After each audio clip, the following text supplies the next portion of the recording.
Yaphila. Siyabonga kakhulu kwabaka MTN nabakwa Momo. Sicela ke ukudedela umphathi waka MTN uSisubusi wakaDlamini okuyena obambe iqhaza kakhulu ekubeni ingxenye baba uqhazo lalomcimbi uzokwazi ukuthi uphumelele.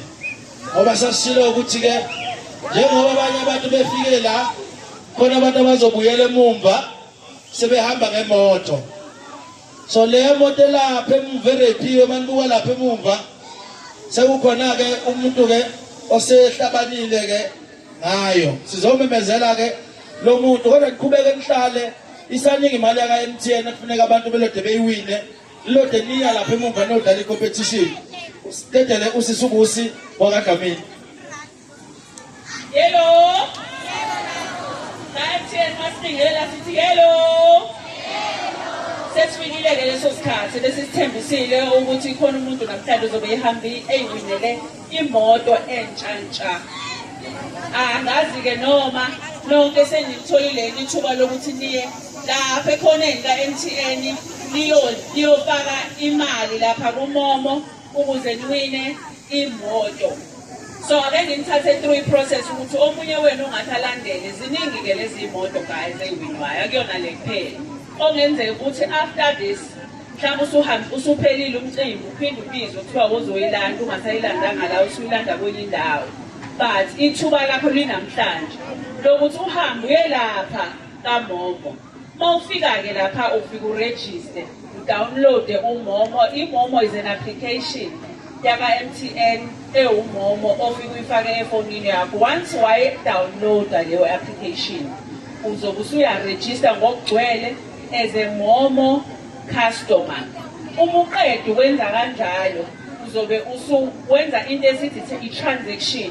Masithi transaction kukaningi ke ungathenga i-airtime uthatha imali mhlawumbe i-airtime 20 rand uphinde usebenzise leyo application uMomo uphinde uthenge i-airtime ngayo noma ufaka i-betting voucher noma uthenga ugesi kuwena ukuthi yini ofuna ukuyenza ngoba ziningi izinto ezenzeka kwi-application kaMomo.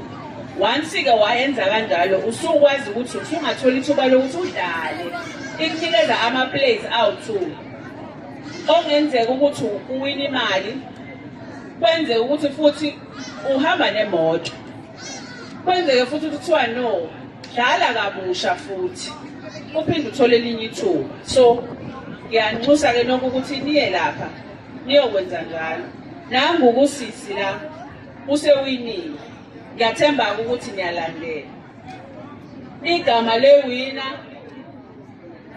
uAthule Dangala. Athule Dangala. Nangu ukuyeka Athule uphethe esandleni. Nawu ukuyeka Athule uphethe esandleni. Next time akubo wakho ke. Akubo wakho kodwa ngeke ke ukuthole mawungadlali. Hamba lapha ka MTN ekhoneni uyezamela ithuba lokuthi uthole wakho ki. Athule cela uzositshela ukuthi wena wenze njani. Cela ubatshele. Sanibonani. Igama lami ngingu-Athule Dangala. Bengi-transactor kwaMomo. Ngithenga idatha, ngithenga iminetsi, ngithenga le-airtime pha kuMomo nde-recharge. Ngisoba kune-competition ke engenwayo kuthiwa uzowina iToyota Starlet. If utransacte ngaloo mali inga, let's say mina idatha bengiyithenga nge-350 beng-200 GB. Iminutes ndizithangana nge-30 rand monthly.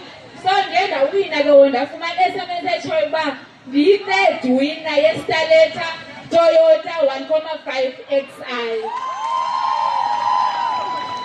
Siyabonga akube yitshitshi-ke eliwina imoto next time. Uthi uma usufunda ukushayela ushayele ngeyakho imoto ethi wena ngithi siyezwana asenze njalo. So ngicela ukunikeza uAthule imoto yakhe. Kuyasithokozisa kakhulu ka MTN ukuthi sihandover le key njenge customer le angithi nizwile ukuthi i-airtime into ayithengayo. Siyabonga kakhulu ke athi aphi nangu ukhe wakho Athule.